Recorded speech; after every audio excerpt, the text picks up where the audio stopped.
Expand your mind and enrich your world. It's time for another outstanding podcast from ICRT. This is Taiwan Talk. This is Taiwan Talk on ICRT.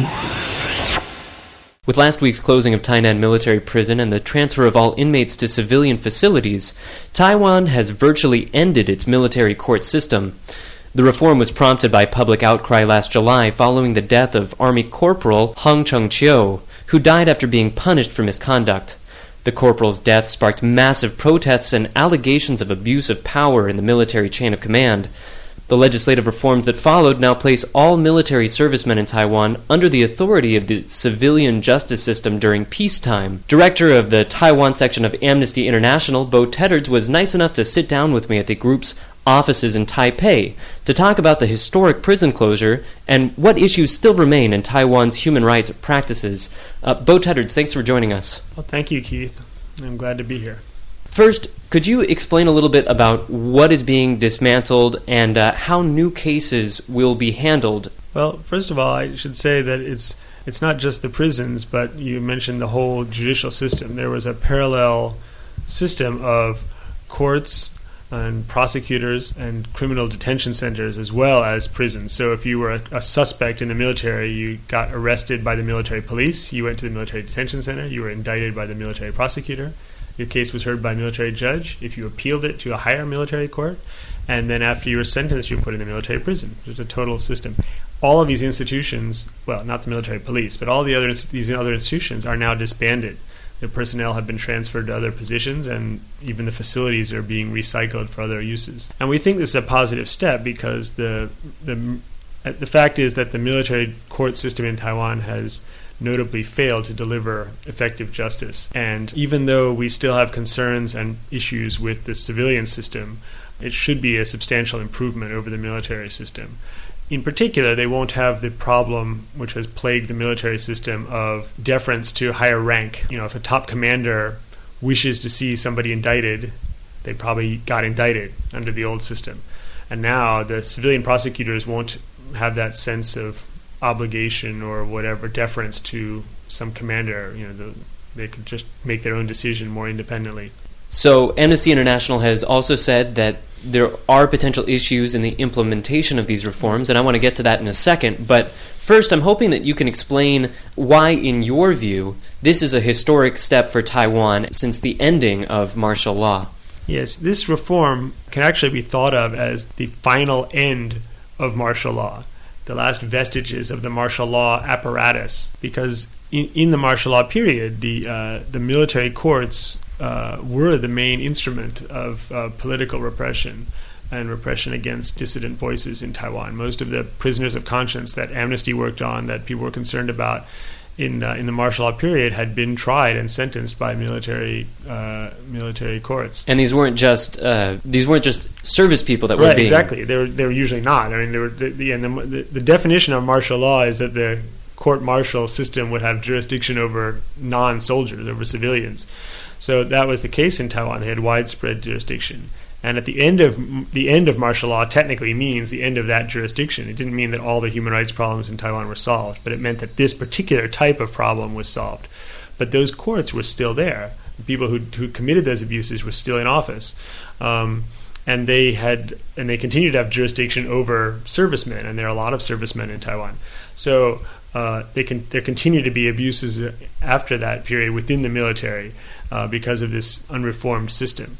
So now the actual court-martial per se does not exist in Taiwan in times of peace. So there is no more martial law even within the military. And that's a remarkable step, not just for Taiwan, but it would be a remarkable step for any nation to take. Is that right? I think so. I think there are very few countries that have taken this kind of step of abolishing the military justice, especially when they had a system in place.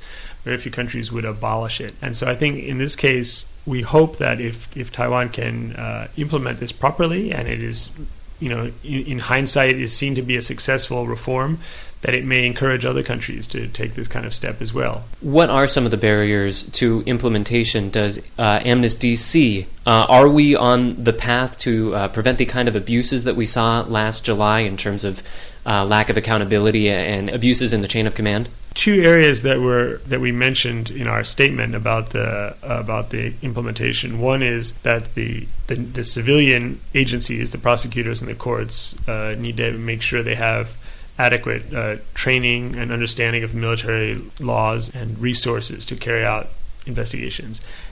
And actually, we think probably this is okay, but we just wanted to put that there to make sure that it's done. And the second one, which is we're a little bit more concerned about, is whether the military will be proactively cooperating with the new system. If they are obstructing investigations or causing other kinds of trouble, then it might become difficult for the prosecutors and the courts to handle the cases properly. And in fact, we already saw a little bit of that in the Hong case, which is the case against the officers who are accused of abusing Corporal Hong.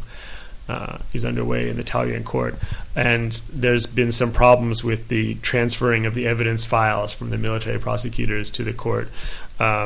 And it's that kind of thing that we're worried about in the future. If they're concealing evidence or obstructing investigations in some way, we would hope that the military would be more forthcoming to recognize that this is a positive step for the rights of soldiers, in fact.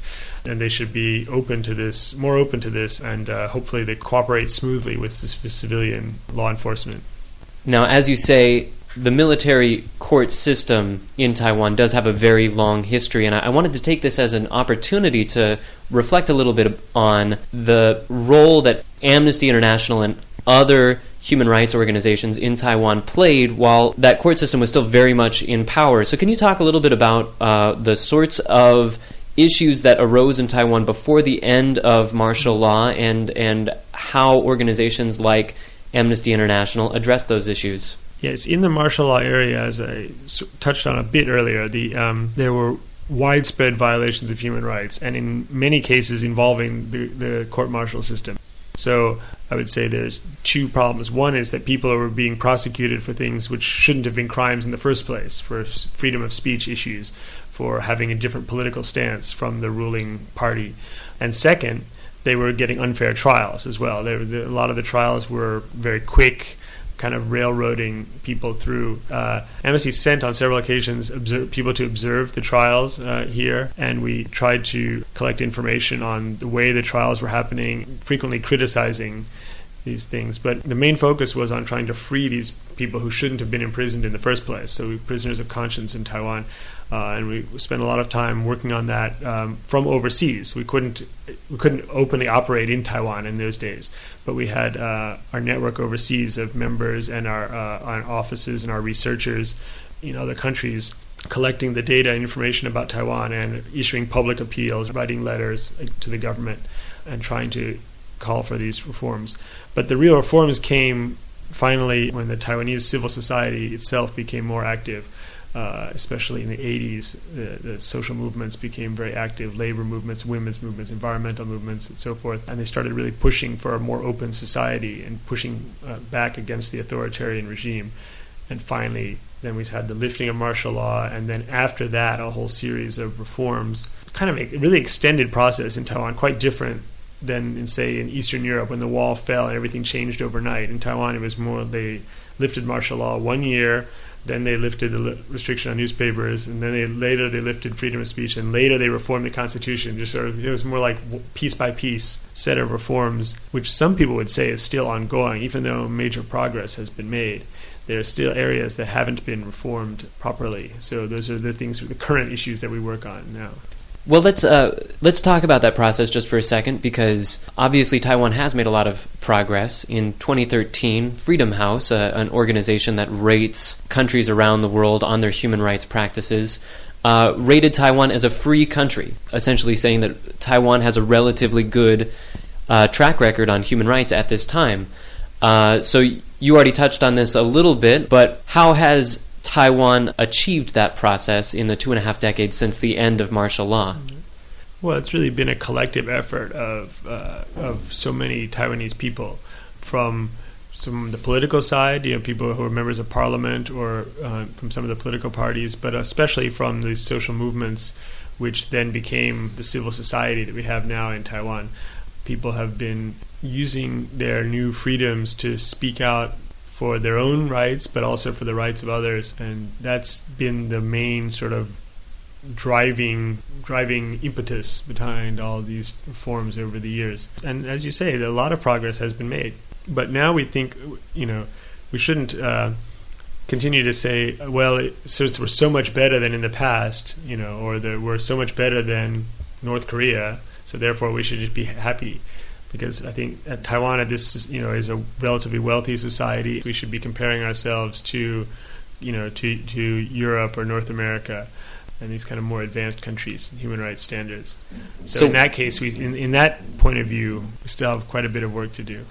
What were institutional reformers and democratic activists up against when they were first transitioning out of the martial law period?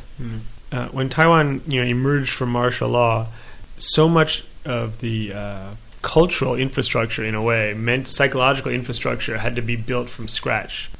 What are human rights? What are my rights? What is my role as a citizen? Society was very tightly controlled in the authoritarian period, and people had to build mentalities and ways of operating from scratch.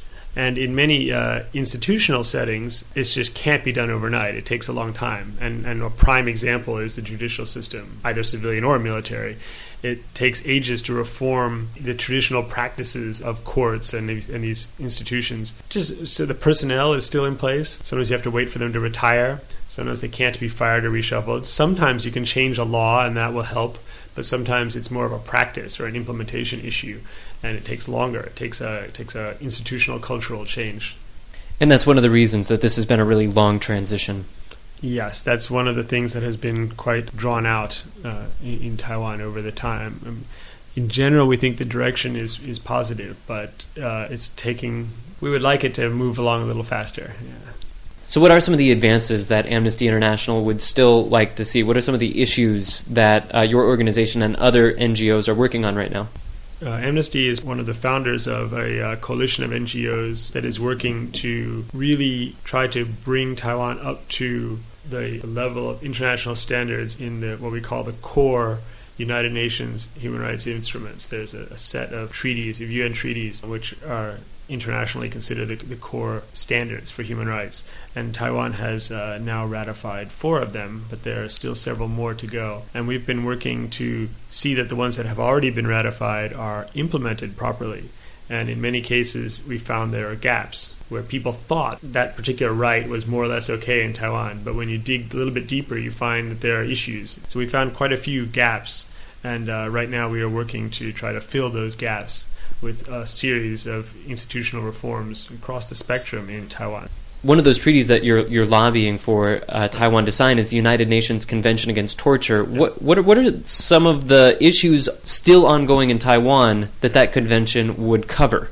Right. So one of the things that Amnesty is focusing on in the next stage in Taiwan is to ratify the Convention Against Torture and other cruel, inhuman, or degrading treatment. One of the reasons we think this is a very important thing to do is because, first of all, the Hong case shows that torture still exists in Taiwan. It's not a thing of the past. It's not a hypothetical issue. It's still happening. Second, the Hong case also points out that torture can occur in a variety of contexts. Not only by you get caught or get beat up by the police officer or something like this, but it happens to soldiers in the military. It can happen to people in mental institutions. It can happen to immigrants in detention centers.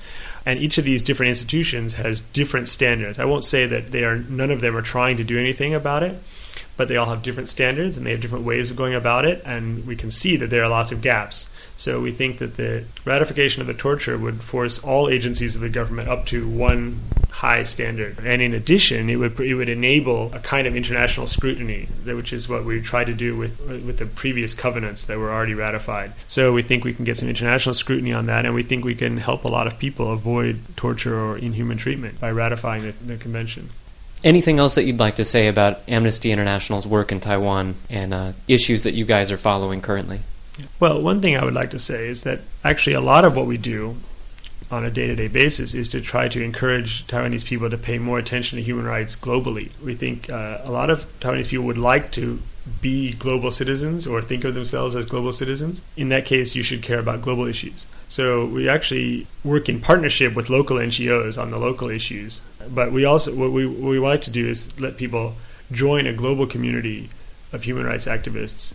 And we think that will help them to not only broaden their horizons about human rights, but in fact to deepen understanding of human rights and the commitment to human rights values, and then which will help them as citizens locally as well. So we try to combine the two, the interest in the local issue with the interest in the global issues. So that's what we're working on these days. We've been speaking to the director of the Taiwan section of Amnesty International. Bo Tedards, thanks so much for speaking with us. Thank you, Keith. Thanks so much for listening to today's show. For our listeners on iTunes, please think about taking a moment to rate and review this podcast. It lets us know what you're thinking so we can bring you the kinds of topics you want to hear, and it helps other people discover the show. For Taiwan Talk, I'm Keith Menconi.